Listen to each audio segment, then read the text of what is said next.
안녕하세요. 우리나라 속담 중에 이런 말이 있습니다. 콩 심은 데 콩나고 팥 심은 데 팥난다. 저는 이 말이 진짜 말도 안 된다고 생각하는 사람입니다. 같은 부모님에게서 태어난 자식들도 외모, 성격, 가치관 등이 전부 다 다른데 어떻게 자식이 부모님이랑 똑같겠어요? 그러니까 저 속담은 말도 안 되는 거죠. 제가 이렇게도 이 속담을 부정하는 데에는 다 이유가 있습니다. 사실 제가 그렇거든요. 저희 아버지와 저는 완전 다른 사람이고 예전에도 그렇고 앞으로도 더더욱이 아버지와 저는 티끌조차 닮지 않은 사람입니다. 그러고 싶지도 않고 그러면 절대 안 되죠. 제가 왜 이리도 아버지를 싫어하는지 이야기해 보도록 하겠습니다. 저는 경기도 파주에서 태어나고 자란 남자입니다. 어릴 적 같이 살고 있던 가족은 어머니와 아버지, 그리고 할머니, 할아버지였습니다. 저는 4대 독자였습니다. 그래서 친할머니께서 저를 엄청나게 예뻐하셨고 정말 귀하게 여기셨죠. 하지만 저는 친할머니의 관심과 사랑이 썩 좋지 않았습니다. 솔직히 좀 불편하고 싫었습니다. 왜냐하면 저를 예뻐하는 만큼 다른 사람을 미워했는데 그게 누구냐면 바로 제가 가장 사랑하는 저희 어머니였죠. 저희 어머니와 아버지의 만남은 참 느닷없고 뜬금없는 만남이었답니다. 어머니는 서울에서 살면서 외가댁 장사를 도우며 일하고 계셨답니다. 저희 외가댁이 되게 잘 살았거든요. 서울에서 큰 고깃집을 했었는데 손님도 되게 많고 그만큼 돈도 많이 벌었습니다. 할머니와 할아버지가 아무것도 없이 시작하셔서 함께 운영하시다가 할아버지가 돌아가시고서는 할머니가 혼자 운영하게 되셨답니다. 그런데 가게가 너무 바빠서 할머니 혼자 운영을 하시기에 힘에 부치니까 어머니보다 5살 많은 큰오빠이자 저희 큰삼촌이 할머니와 함께 가게 운영을 하게 된 거였습니다. 큰삼촌은 이공계열의 대학까지 나온 똑똑하신 분이었습니다. 할머니께서는 똑똑한 큰삼촌이 가게를 하시는 걸 싫어하셨지만 어쩔 수 있나요? 큰삼촌이 고집을 부려서 함께 운영을 하게 되었답니다. 그러다가 자연스럽게 회사에서 회계 업무를 보며 일을 하던 어머니도 함께 일을 하게 되었던 거고요. 어머니의 둘째 오빠인 작은 삼촌은 경찰대에 나온 경찰이셨는데 일찍부터 독립해서 밖에서 살고 계셨습니다. 반면에 아버지의 집안은 아주 지극히 평범했습니다. 하지만 가문, 독자, 유교 사상 등 이런 것에 대해서는 굉장히 유별났던 집안이었죠. 과거에 조상님들이 뭐를 했다느니 본관이 어떻고 집성촌이 어디에 있고 그런 것에 엄청 예민하고 자부심을 느끼는 집안이었죠. 뭐 아무렴 좋다 이겁니다. 조상님들과 가문의 전통을 지키자는 마음이니까요. 하지만 아버지의 집안은 유독 그게 심했고 경제력이 안 되는데도 자꾸 이것저것 돈을 써가면서 하려고 했답니다. 새해면 모여야 되고 연말에도 모여야 되고 명절에도 모여야 되고 모이는 것도 한두 사람이 아니니까 집안 여자들만 고생하고 돈은 돈대로 쓰는 일이었다죠. 이런 집안의 아버지는 말 그대로 한량처럼 살았답니다. 제가 4대 독자니까 아버지는 3대 독자였잖아요. 집안에서 얼마나 예쁨을 받으면서 자랐겠나요? 아버지 위로 누나 둘이 있습니다. 제게는 고모들이죠. 고모들이 밤매어서 벌어다 주는 돈으로 참 해프게도 살고 놀러 다녔다고 했습니다. 그런 아버지가 하필이면 저희 외가댁이 하는 고깃집에 가게 된 것이었습니다. 그리고 어머니한테 첫눈에 반해버리고 말았죠. 그날부터 아버지는 그 고깃집 근처를 계속 서성거렸답니다. 사람들이 드나드는 입구에서도 서성거리고 주방 뒤쪽에 쪽문에 가서도 서성거리고 밤낮 할 것 없이 죽을 치고 있었다더라고요. 순진한 저희 어머니는 이 남자가 나를 정말 좋아하나 보다라고 생각했고 아버지의 바램대로 두 분은 연인이 되었답니다. 연인이 되고서 아버지는 어머니에게 경제력을 과시했답니다. 어머니는 그런 건 아무렴 상관없었지만 계속 집안이 어떻고 밭이 몇 평이고 했다더라고요. 어머니가 나중에 돌이켜서 생각해보니까 실제로는 아버지가 잘 사는 편이 아니고 어머니가 잘 사니까 혹여나 결혼을 안 해줄까봐 그랬던 것 같다고 하시더라고요. 일리가 있는 말입니다. 저희 아버지 거짓말은 선수급이고 자존감도 되게 낮은 사람이거든요. 이러한 아버지의 과시와 끝없는 구애 끝에 두 분은 결혼을 하게 되셨답니다. 그리고 그때부터 어머니의 시집살이는 시작이 되었죠. 하마터면 시누이인 고모들까지 같이 살 뻔했답니다. 그런데 다행히도 어머니가 결혼하던 그맘때에 신우들이 결혼을 하면서 집을 나가게 되었다더라고요. 그나마 다행이지 뭡니까. 고모들 성격도 진짜 만만치 않거든요. 결혼을 하고 나니까 모든 게 어머니의 예상과 달랐답니다. 그렇게나 다정하고 착하던 아버지의 모습은 온데간데 없고 책임감도 없고 게으른 논팽이의 모습만 있었다더라고요. 그리고 무엇보다도 충격적인 건 친할머니의 모습이었답니다. 분명 결혼 전에 배웠을 땐 세상 둘도 없는 참한 며느리가 들어왔다며 엄청 좋아하셨다더라고요. 금이야 오기야 하며 대해주시고 결혼식 날엔 저희 어머니를 안아주며 눈물까지 흘렸답니다. 하지만 결혼 후 신혼여행에 다녀오자마자 할머니는 180도 달라져 버렸죠. 얘, 너 지금이 몇 시인데 이제야 일어나니? 네? 지금 아침 7시인데. 그러니까 6시부터 일어나서 밥 안 치고 국 끓여야지. 우리 집 남자들은 갓 지은 밥 아니면 밥 안 먹는 거 몰라? 죄송합니다, 어머니. 할머니는 대놓고 어머니를 무시하고 핀잔을 주고 아주 못 잡아먹어서 안달이었답니다. 아버지는 그걸 보고 나 몰라라 했고요. 하기사 집에 잘 붙어 있지도 않는데 신경이 났을 겨를이 있었겠어요. 할머니는 어머니의 모든 걸 싫어했답니다. 머리가 너무 검다면서 싫어하고 없어 보이게 왜 이렇게 말랐냐고 싫어하고 목소리가 작다고 싫어하고 인기척 없이 나타난다고 싫어했대요. 말로만 듣던 시집살이인가 싶었던 어머니는 너무 서러웠답니다. 그런 일을 겪게 될 줄은 전혀 모르셨겠죠.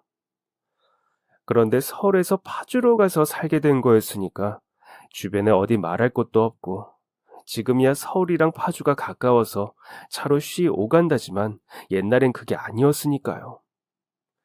어머니는 그 고통을 그냥 혼자 삼키셨답니다. 그래도 참을 수 없는 게 있었는데 바로 집안 이야기를 할 때였대요. 친할머니는 하다 어머니의 집안까지 비난을 하기 시작한 거죠. 아버지 없이 자라서 그런가 애가 뭐가 맹하다니까. 이래서 부모가 다 있어야 돼. 식당에서 돈 좀 벌면 뭐 하냐고. 그렇게 돈 버는 거 하나도 안 부럽다. 자고로 집안이 뼈대가 있고 전통이 있어야 하는 거지. 제 오빠만 봐도 얼마나 능력이 없으면 대학을 나와서 거기서 그러고 있겠어. 얼마나 자존감이 낮고 저희 외가댁이 부러웠으면 그랬을까요? 다 자격지심에서 나오는 소리였겠죠. 그러면서 외할머니가 어머니에게 보내주는 돈은 좋다고 홀랑 가져가서 썼답니다. 아버지가 한량처럼 사니까 집에 돈이 항상 부족했다더라고요. 그걸 알게 된 외할머니가 매달 생활비를 보내줬답니다. 딸 자식 없게 살고 하고 싶지 않다면서요. 그렇게 시집살이를 버티던 중 어머니는 저를 임신하게 되셨습니다. 얘, 너 그 애 아들 맞지? 그걸 제가 어떻게 알아요, 어머니?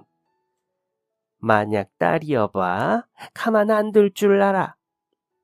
어머니, 무슨 그런 말씀을... 내가 잘못된 말 했니? 그럼 넌 3대 독자 집에 오면서 그 정도 각오도 안 하고 온 거야? 어머니가 임신하기 전부터 할머니는 아들 낳는 방법을 귀에 딱 찌가지도록 말해주었답니다. 심지어는 부적까지 써왔다고 하더라고요. 임신 후에는 하루에도 몇 번씩 아들이냐 딸이냐 고기가 당기냐 과일이 당기냐 배가 널쩍한 것 같다 둥근 것 같다 하면서 어머니를 숨막히게 했답니다. 그러다가 임신 중기가 좀 지나고서 병원에서 넌지시 아들이라는 것을 알려주었고 그때부터 할머니는 또 바뀌었다더라고요. 아이고, 장하다, 장해. 이 안에 4대 독자가 들어있다니. 내가 다 감격스럽네. 얼른 나와라, 우리 손주. 그래, 아들을 낳으면 시집살이에서 좀 편해지겠구나라고 어머니는 생각하셨답니다. 아기 낳기 직전까지 친할머니가 어머니를 엄청 챙겨주었답니다. 병원에도 항상 같이 가주고 먹고 싶은 거 뭐냐고 물어보고 다 사주고 그랬다더라고요. 하지만 아버지는 자기 자식이 태어나는데 관심 있는 둥 마는 둥 했고요. 아무튼 그렇게 어머니는 건강하게 저를 품어주셨고 10달을 꽉 채워서 17시간의 진통 끝에 4kg가 넘는 저를 낳으셨습니다. 고생 끝에 낳은 저를 보고 어머니는 너무 기쁘셨대요. 할머니와 할아버지, 아버지도 피덩이인 저를 안고 무척이나 예뻐했답니다. 그리고 어머니의 암흑 같은 날들은 다시 시작이 되었죠. 어머니는 저를 낳은 뒤 할머니의 시집살이는 다시 시작이 되었답니다. 예, 밥상 꼬라지가 이게 뭐니? 뭘 먹으라는 거야, 말라는 거야? 죄송해요, 어머니. 그런데 저 대준이 낳은 지 이제 일주일 되었어요. 조금만 쉬면 안 될까요? 뭐? 예, 나는 그 옛날에 애를 셋이나 낳고서 애 낳은 바로 다음날 판매로 나갔어. 너는 참 편하게 시댁에 살려고 그런다.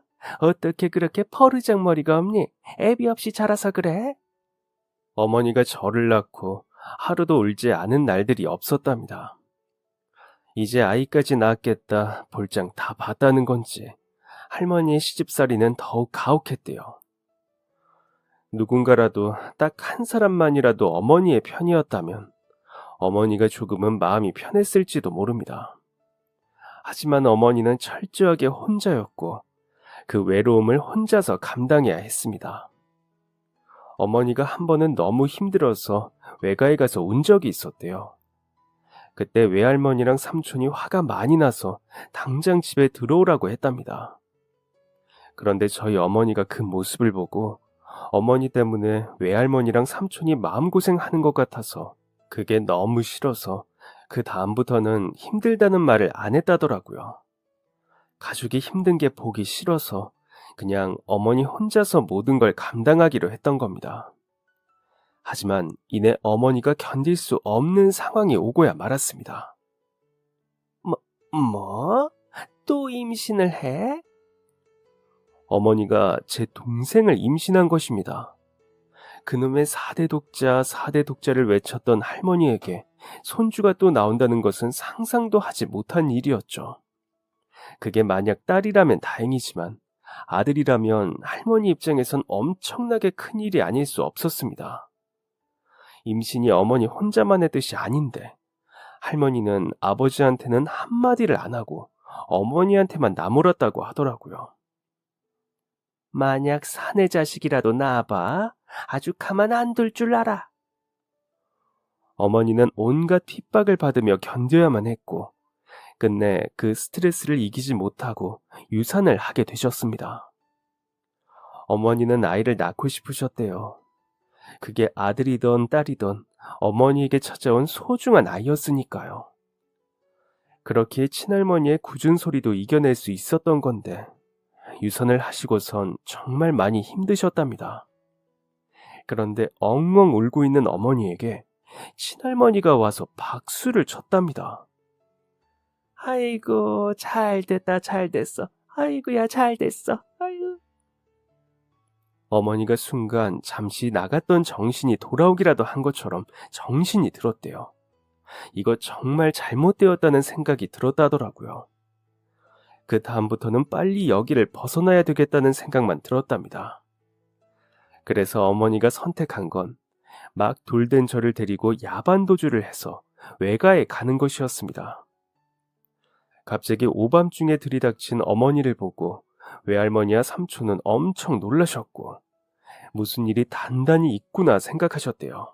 어머니가 둘째를 임신한 걸 알고 있었지만 유산 소식을 처음 들은 외할머니는 엄청 화를 내셨대요.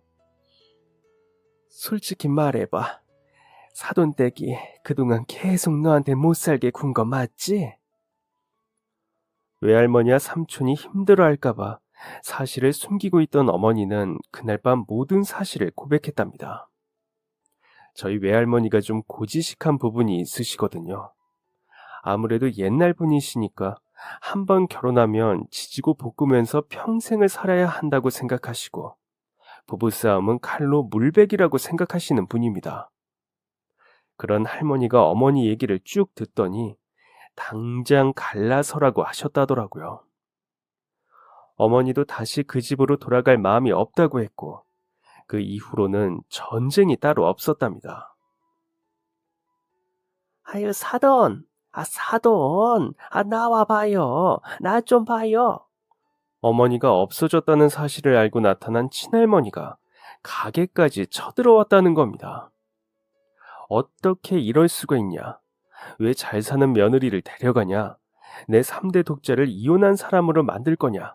가문의 4대 독자는 내놓고 가라며 아주 고래고래 소리를 지르면서 가게 안을 아수라장으로 만들었다더라고요. 그런데 저희 외할머니는 막 소리 지르면서 싸우는 분이 아니에요. 묵직한 한 방으로 보내버리시는 분이죠. 외할머니는 친할머니가 뭐라고 하던 말던 가만히 듣고 있다가 갑자기 주방에 가셔서는 야채 씻은 물 담긴 양동이를 가지고 오시더니 그대로 친할머니한테 부어버렸답니다. 진짜 순간 가게가 다 조용해졌대요. 손님들도 직원들도 저랑 어머니도 모두 다 너무 놀라서 그대로 얼음이 되어버린 거였죠. 그때 저희 외할머니가 이렇게 말씀하셨답니다. 당신 같은 여자한텐 새물도 아깝네. 썩 꺼져. 친할머니는 정신 나간 여자처럼 소리를 고래고래 지르다가 사라졌답니다. 그 다음부터 친할머니는 나타나지 않았대요. 그런데 이번엔 아버지가 찾아오기 시작했다더라고요. 장모님, 제가 정말 죽을 죄를 지었습니다. 제가 남편 노릇을 잘 못했어요. 정말 죄송합니다. 늦었지만 이제라도 제대로 된 남편 노릇, 아빠 노릇 하면서 살고 싶어요. 부탁 좀 드리겠습니다. 제발 우리 집사람이랑 우리 아들 돌려보내주세요. 절대 안 되네. 어느 정신 나간 부모가 거길 다시 보내. 장모님, 제가 잘하겠습니다. 네? 제발요. 저 집사람 정말 사랑해요. 아버지는 일주일에 한두 번 정도 찾아와서는 그렇게 애원을 했답니다. 저희 외할머니의 마음이 절대 꺾이지 않을 거라는 걸 알게 된 아버지는 이번에는 어머니를 찾아가기 시작했습니다. 아이한테는 아빠가 있어야 하지 않겠냐, 한 번만 믿어주라등 정말 끈질기게도 구애를 했다더군요. 저희 어머니는 절대 마음을 안 주려고 했답니다. 그런데 예상치 못한 사고가 나게 되었대요. 바로 친할머니와 친할아버지가 사고로 돌아가신 거였죠. 지방에 있는 집안 사람을 만나러 간다고 했는데 가는 버스가 전복되면서 그 자리에서 목숨을 잃으신 거였습니다. 상황이 이렇게 되다 보니까 어머니 마음이 약해졌다더라고요. 상주 노릇하는 아버지 보니까 가여워 보여서 옆에 좀 있어주고, 그러다 아버지 좀 다독여주고, 아무튼 아버지가 너무 불쌍해 보였대요. 그래서 어머니는 다시 한번 아버지한테 기회를 주기로 했답니다. 이번엔 아버지가 어머니 집에 들어와서 친정살이를 하게 된 것이었죠. 어머니가 외할머니한테 아버지 받아줘도 되냐고 물으니까 외할머니가 한마디 하셨다더라고요. 아휴, 네 팔자다. 아휴. 외할머니는 아버지가 또 일 안 하고 한량처럼 놀 게 눈에 훤하셨는지 아예 가게 일을 시키기 시작하셨습니다. 툴툴거리던 아버지도 할머니 앞에선 깨갱거리며 부지런히 일을 도왔죠. 이게 문제였습니다. 아버지한테 일을 시킨 게 크나큰 문제였습니다. 아버지는 자꾸 손님들하고 싸우기 시작했습니다. 아버지가 힘이 좋은 것도 아니고 꼼꼼한 것도 아니고 요리를 잘하는 것도 아니고 아무런 일을 시킬 수 없어서 정리하고 계산하는 것만 시켰다고 하더라고요. 그런데 꼭 그릇을 깨먹고 옆에 있는 손님하고 싸우고 계산 실수해서 또 손님하고 싸우고 와, 정말 허구한 날 그렇게 시비를 붙이고 다녔다는 겁니다. 그 때문에 매출 손실이 어마어마했다죠. 보다 못한 할머니께서 더 이상 가게에 나오지 말라고 했답니다. 그리고는 아는 사람을 통해 인쇄소에 보냈답니다. 어쩐 일인지 인쇄소에서 일을 곧잘 하는 것 같았고 그제서야 가족들 마음이 좀 놓였대요. 그러던 어느 날 아버지가 어머니에게 이런 얘기를 넌지시 했답니다. 나 인쇄소를 하나 차려볼까 해. 인쇄소를? 어떻게요? 어떻게는 뭐가 어떻게요? 그게 뭐 어렵나? 내가 해보니까 별게 아니더라고. 그냥 사무실에다가 기계 몇 대만 두면 될 것 같아. 내가 이래 보여도 말은 좀 잘하잖아. 거래처 물어오는 건 내가 자신 있다고. 그런데 사무실에 기계 몇 대가 장난도 아니고 사업하려면 다 자금이 있어야죠. 그러니까 당신이 장모님한테 말 좀 잘해주면 어떻게 안 될까? 에?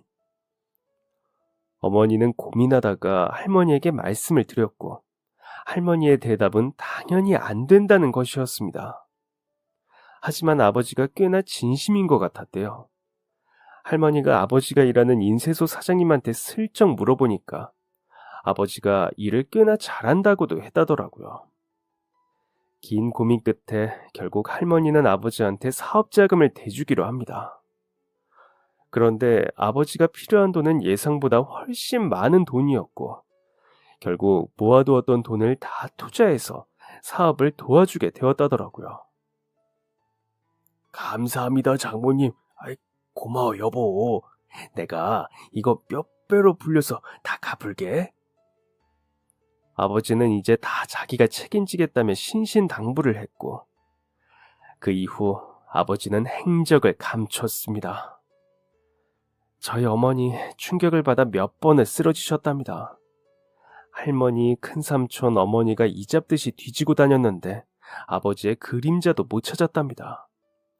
할머니의 전 재산을 가지고 그렇게 달아나 버린 거였죠.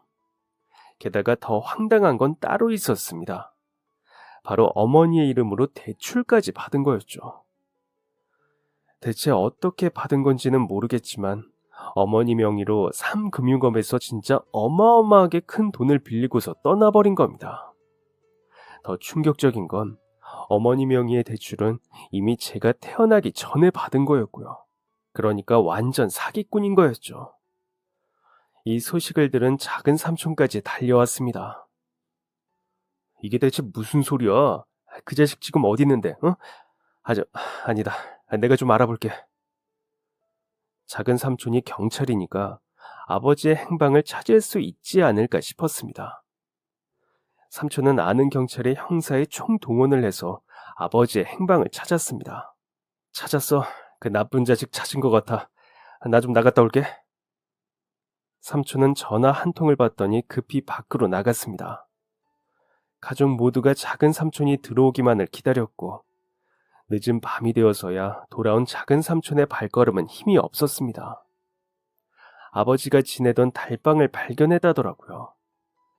그곳에서 아버지의 흔적은 있었지만 아버지의 행방은 도저히 찾을 수가 없었답니다.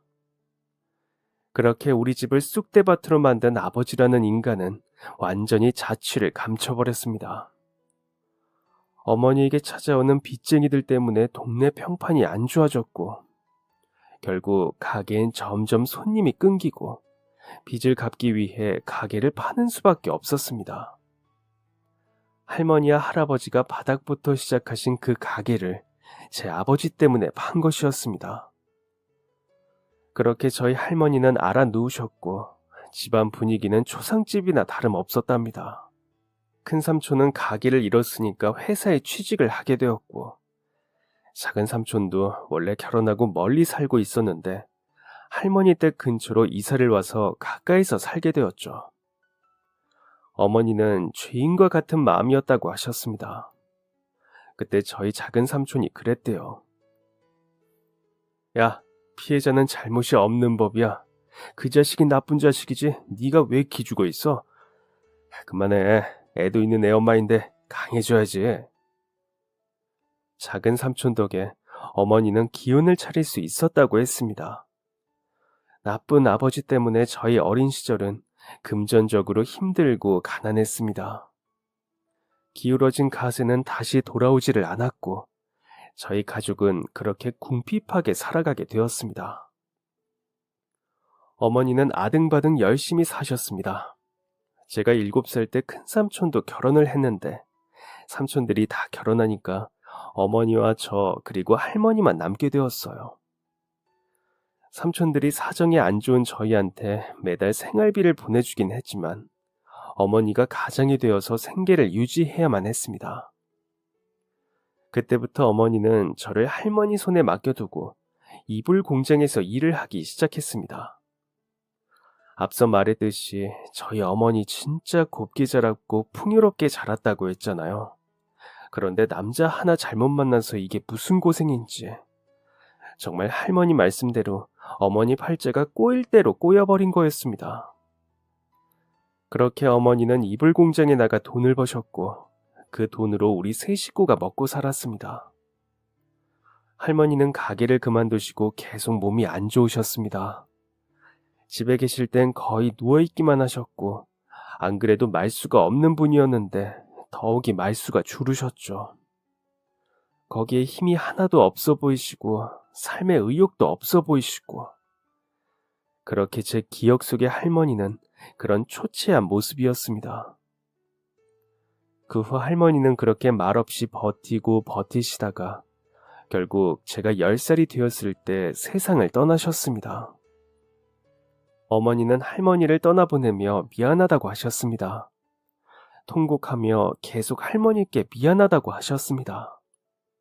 사과를 해야 하는 건 피의자인 아버지인데 이 일을 떠올릴 때마다 마음이 먹먹해지네요.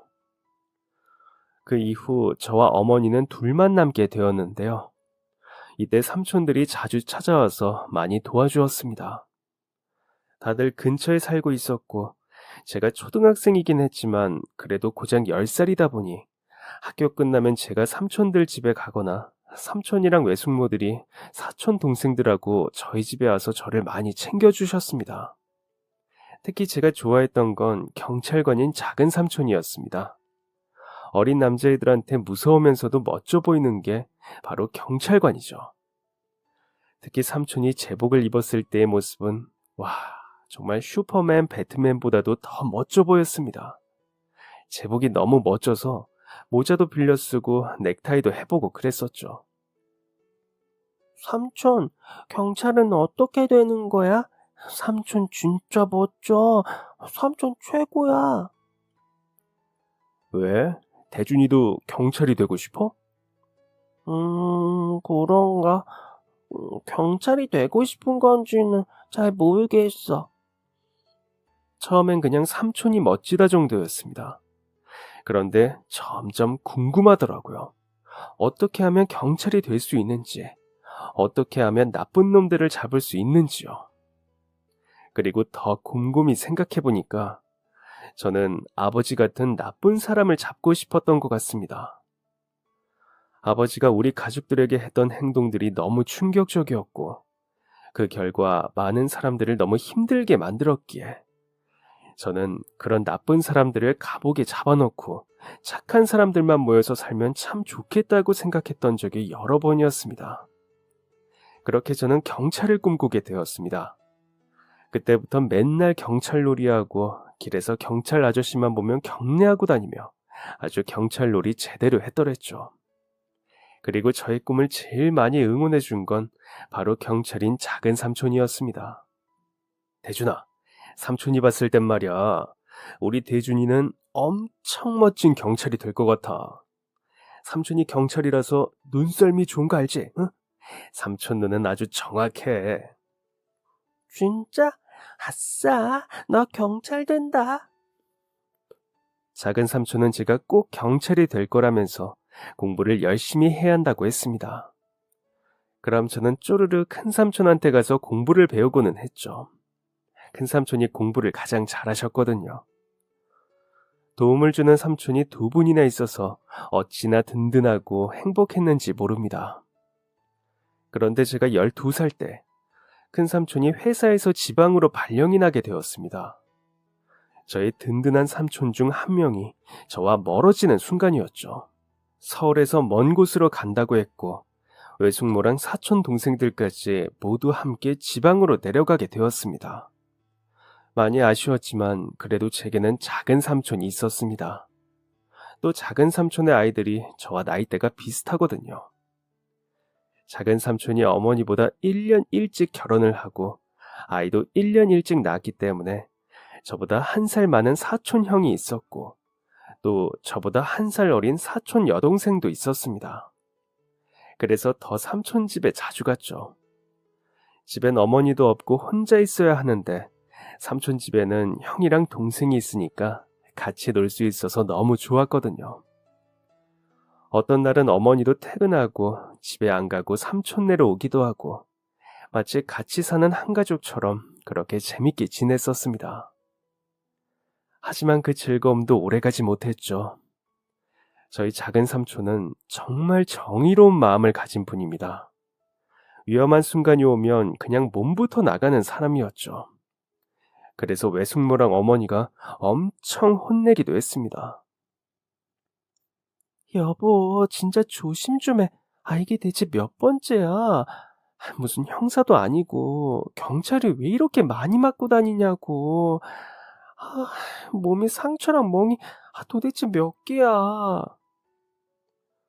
그래, 오빠. 몸 좀 사려가면서 일해. 언니하고 애들도 있는 사람이 그렇게 무대뽀로 뛰어들면 어떡해. 그럼 삼촌은 배시시 웃기만 하고 조심하겠다는 말은 절대 안 했습니다. 삼촌이 제게 항상 하던 말이 있었거든요. 경찰이 어떤 순간이든지 범인을 잡고 시민을 지켜야 한다고요. 저희 삼촌의 철학 같은 거였나 봅니다. 하지만 그 철학 때문에 결국 일이 터지고야 말았습니다. 삼촌 근무지에서 계속해서 강도 사건이 일어나고 있었습니다. 일주일에 한두 번꼴로 꼬박 한 달을 그 강도범을 잡으려 애썼다고 하더라고요. 강도는 여자건 남자건 노인이건 할 것 없이 금품을 갈취했답니다. 사건이 연쇄적으로 일어나자 형사들이 사건을 맡았다고 하더라고요. 그러던 중 강도 사건이 또 일어났고 현장을 목격한 목격자의 신고로 형사들하고 삼촌이 그리고 관할 경찰들하고 다 출동을 하게 되었답니다. 삼촌은 그때 순찰 돌고 있었는데 마침 사건 현장 근처였던지라 바로 출동을 할 수 있었대요. 범인과 대치하던 중 범인이 흉기를 휘둘렀고 삼촌은 범인이 휘두른 흉기에 맞고 그 자리에서 순직하셨답니다. 몸살이라고 너만 경찰이냐고 하던 외숙모와 어머니의 말을 안 듣던 삼촌은 결국 우리들의 곁을 떠나고 말았습니다. 작은 삼촌이 떠난 후 외숙모와 사촌형, 동생은 외숙모의 부모님이 계신 고향으로 내려갔습니다. 아무래도 타지에서 혼자서 아이 둘을 키우기란 쉽지 않았을 겁니다. 간간히 어머니에게 연락이 왔는데 부모님의 일을 도우며 잘 살고 있다고 하더라고요. 참 다행이라고 생각했습니다. 그날 이후로 어머니는 제가 경찰을 꿈꾸는 것을 못마땅해 하셨습니다. 학교에서 매년 신학기가 되면 생활기록부 같은 거 적어서 내잖아요. 그때 장래희망 적는 곳에 저는 매년 경찰이라고 적어서 냈는데 어머니는 항상 회사원이라고 적으셨습니다. 그러다가 제가 고등학생이 되었고 저는 경찰대에 가고 싶다는 목표가 생겼죠. 엄마, 저 경찰대 가고 싶어요. 너 경찰 꼭 해야겠니? 네, 하고 싶어요. 꼭 할 거예요. 많고 많은 직업 중에 왜 하필 경찰이니? 너네 삼촌 그렇게 가는 거 못 봤어? 그런데도 경찰이 하고 싶어? 네, 그래서 더 하고 싶어요. 나쁜 놈들 다 잡고 싶어요. 우리 이 꼴로 살게 하고 숨어버린 아버지 같은 그런 나쁜 놈들 싹 다 잡고 싶어요. 어머니한테 아버지 얘기를 한 건 처음이었습니다. 아마 어머니는 모르고 계셨을 겁니다. 제가 아버지를 잡고 싶어 한다는 것을요. 제 말에 어머니는 아무 대답도 안 하셨고 그때 처음으로 고등학교 1학년 생활기록부 장래희망 칸에 어머니도 저와 똑같이 경찰이라고 적으셨습니다. 그리고 국영수 배우는 학원도 보내주셨죠. 그때쯤엔 집안 살림이 좀 나아졌었거든요. 어머니는 이불 공장, 의류 공장을 전전하시면서 미신 기술을 익히게 되셨고 실력이 좋으셔서 한 공장에서 괜찮은 수익을 챙기며 일을 할 수 있게 되었습니다. 그 덕에 저희 집 형편이 좀 괜찮아졌죠. 호기롭게 경찰대 간다고는 했는데 아휴, 생각보다 더 힘든 거더라고요. 학교 공부도 해야 하고 수능 점수도 챙겨야 하고 체력 검사랑 면접까지 있는 줄은 몰랐습니다. 그래도 어떡해요. 제가 정말 원하는 거였는데 물론 경찰대를 가지 않아도 경찰이 될 수 있지만 이왕 마음먹은 거 경찰대에 들어가고 싶었습니다. 고등학교 1학년 때부터 친구들이랑 놀지도 않고 공부에만 매진을 했습니다. 친구들이 너 경찰대가 아니라 의대에 가려고 하냐고 할 정도로 공부를 열심히 악착같이 했습니다. 그리고 전 정말 제가 소원하던 경찰대에 갈 수 있었죠. 학교가 지방에 있기 때문에 어머니와 떨어져 지내야만 했습니다. 어머니는 저를 보내던 날 걱정되는 눈으로 저를 한참 바라보셨습니다. 우리 대준이 잘하고 와. 엄마 기다릴게. 네, 씩씩하게 공부 잘하고 더 멋있어져서 올게요, 엄마. 그로부터 7년이라는 시간이 흘러 저는 그토록 바라고 바라던 경찰이 되었습니다. 15년을 꿈꾸었던 게 이뤄지는 기분이란 정말 말로 표현을 못할 정도로 벅찼습니다. 졸업이랑 임용식을 같이 했는데 경이다는 그 순간 정말 눈물 나오려던 거 꼭 참았습니다. 멀리까지 내려온 어머니가 저를 자랑스럽게 보셨고 저를 안아주면서 넌 정말 멋진 경찰이 될 거야 하시는데 그때 진짜 못 참겠어서 눈물을 흘렸습니다. 그렇게 저는 대한민국의 자랑스러운 경찰이 되었습니다. 나쁜 자식들 내 손에 걸리기만 해봐라. 다 잡는다. 이런 마음으로 임했습니다.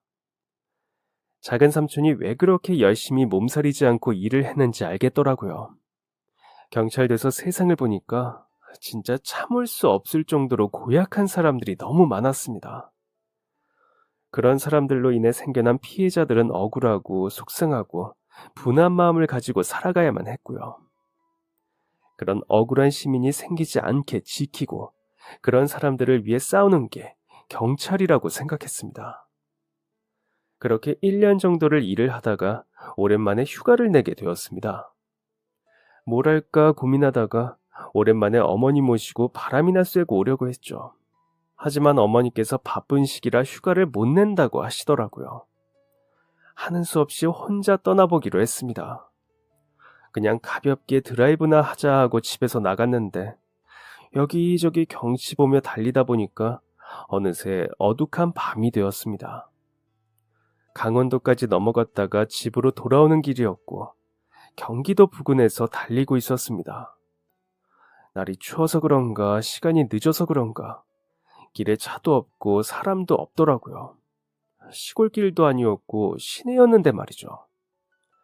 그렇게 달리던 중 앞에 검은색 외제차가 한 대 눈에 들어왔습니다.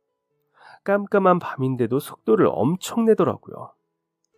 마음 같아선 당장 잡고 싶었지만 제가 경찰차를 타고 있는 것도 아니고 저렇게 달린다면 분명 카메라에 찍혀서 벌금 낼 테니까 뒤에서 지켜보기만 했습니다.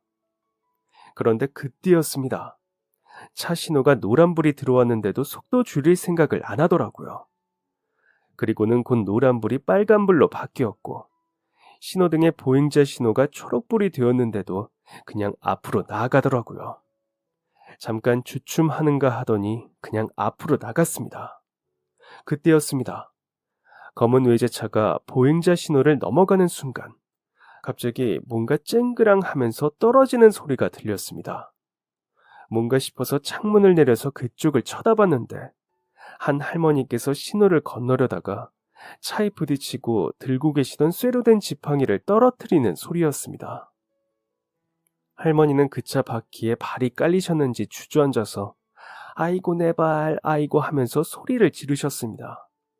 깜짝 놀라서 차에서 내리려던 그때였습니다. 할머니를 친 검은 차가 다시 차를 움직이더라고요. 그러더니 가속을 내서 현장을 빠져나갔습니다. 뺑소니였습니다.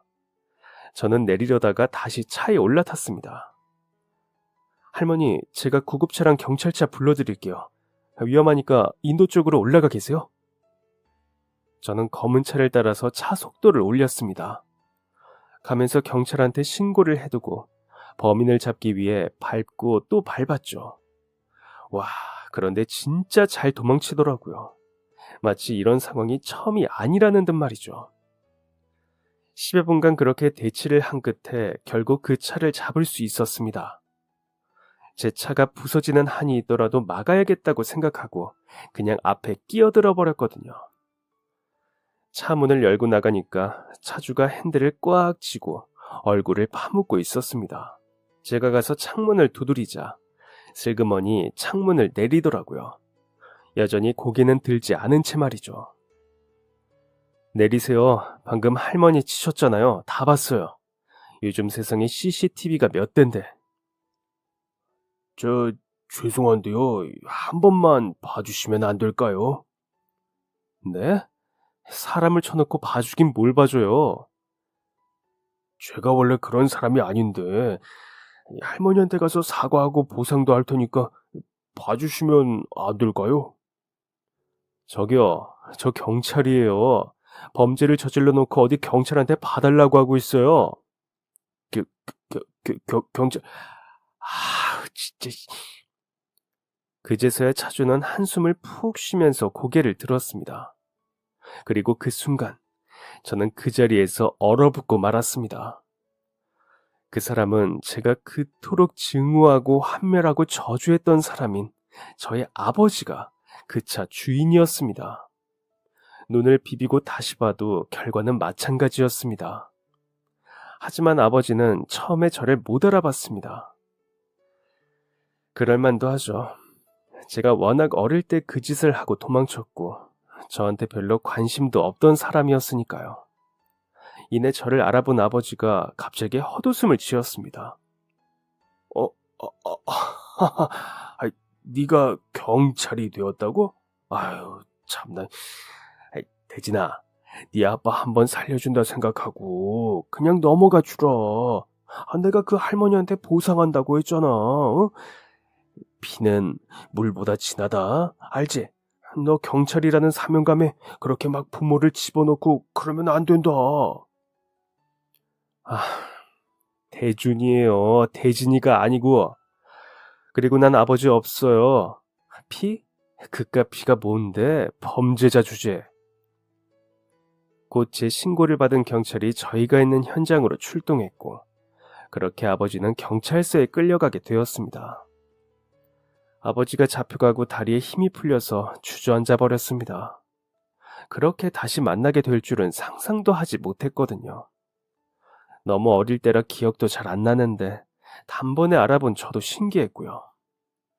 그날 경찰서에 가서 참고인 조사를 했고 다시 며칠 뒤 담당 경찰에게 아버지의 소식을 들을 수 있었습니다.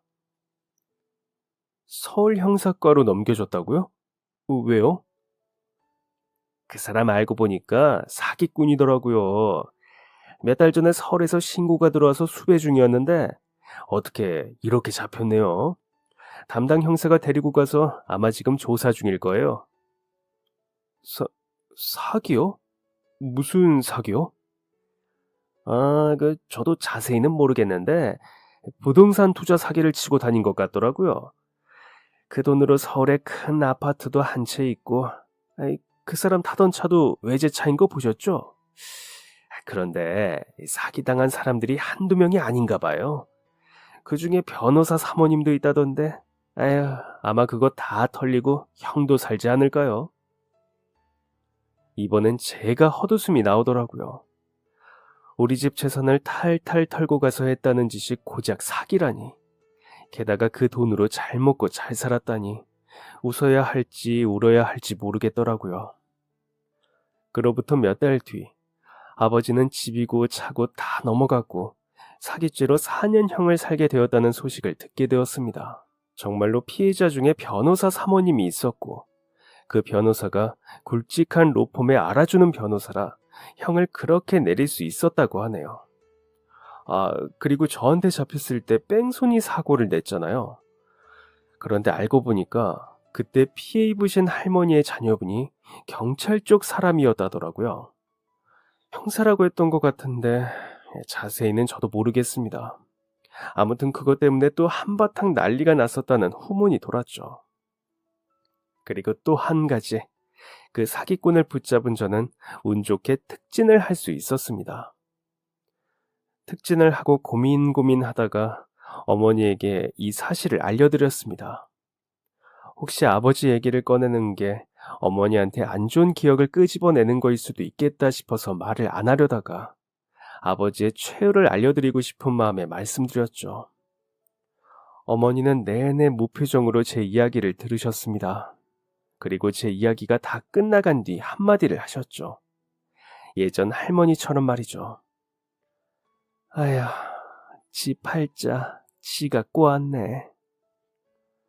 아버지가 그렇게 잡혀간 뒤 제 마음이 뭔가 가벼워진 기분이었습니다. 가슴을 꾹꾹 누르고 있던 답답함, 어떤 묵직한 응어리가 풀린 기분이 들더라고요. 어머니도 저와 같은 마음이기를 바라고 또 바랍니다. 20여 년을 한 사람만 증오하며 살아온 기분을 아시나요? 차라리 소식이라도 듣는다면 조금 덜했을지 모릅니다. 잘 살고 있다는 소식 들으면 억울한 기분이라도 들 테고, 못 산다는 소식 들으면 통쾌한 기분이라도 느꼈을 테죠. 그런데 어디서 뭐하고 사는지, 죽었는지 살았는지도 모르니까 오히려 답답하고 미쳐버리겠더라고요. 그래서 더 아버지와의 재회가 충격적이었나 봅니다. 그리고 마침 마음을 물로 씻어낸 듯 맑아졌고요. 어떠한 관심도 미련도 남아있지 않았죠. 저는 콩 심은 데 콩 나고 팥 심은 데 팥 난 사람이 아닙니다. 저는 그냥 저입니다. 저희 아버지와 닮지 않았고 아버지 같은 사람이 되고 싶지도 않고 그런 사람을 아주 증오합니다. 앞으로도 저는 대한민국의 자랑스러운 경찰로서 아버지 같은 그런 나쁜 사람들을 잡아놓는 데에 몸살이지 않고 힘쓸 것입니다. 세상에 억울한 사람이 하나도 생기지 않기를 바라면서 최선을 다해서 제 일을 할 겁니다. 처음에 경찰이 되는 것을 반대하셨던 어머니도 이제는 저를 자랑스러워하십니다. 제가 경찰 되고 언젠가 어머니한테 여쭤봤거든요. 엄마, 그래도 내가 이렇게 멋있는 경찰이라서 자랑스럽죠? 아유, 얘는 무슨 낯간지럽게. 엄마, 그죠? 저 자랑스럽죠? 대준아, 나는 단 한 번도 네가 자랑스럽지 않은 적이 없었어. 정말요? 그럼 내 자식인걸. 항상 자랑스럽고 항상 대견하지. 이렇게 멋지게 커져서 고맙다, 대준아. 이 말 듣고 또 눈물 흘릴 뻔했네요. 저는 경찰 막 되었을 때부터 돈을 열심히 모아서 얼마 전에 아파트 전세 계약을 했습니다. 지금 그 집에서 어머니와 도란도란 살고 있죠. 어머니는 여전히 옷공장에서 일을 하시는데 일하는 시간도 길지 않으시고 같이 일하는 사람들과 친해지신 것 같아서 보기 좋습니다. 올 봄에 제주도로 여행 간다고 하시던데 용돈 두둑히 드릴 수 있게 또 열심히 일해야겠네요. 요즘 어머니께서 입버릇처럼 하시는 말씀이 있습니다. 바로 결혼하라는 소리죠. 결혼을 왜 하라고 하냐고 여쭤보니까 자식 낳는 것만큼 더한 행복이 없다고 하시더라고요. 그런데 사실 어머니는 모르지만 저한테 미래를 함께 꿈꾸는 여자친구가 있거든요. 조만간 소개해드릴 건데 엄청 좋아하실 것 같습니다. 여자친구랑 잘 만나다가 결혼해서 아이도 낳고 저도 세상에서 가장 행복한 그 기분을 느껴보고 싶네요. 시댁살이하고 이혼하고 아버지한테 사기당하고 친정이 쫄딱 망하는 동안 정말 고생 많이 하시면서 저를 이때까지 키워주신 어머니께 감사의 말씀 올리며 우리나라의 시민들 제가 끝까지 지킬 것을 다시 한번 약속드리면서 이만 글 마치겠습니다. 그럼 지금까지 사연 들어주셔서 감사합니다. 사연이 재미있으셨다면 구독과 좋아요 부탁드려요. 감사합니다. 안녕히 계세요.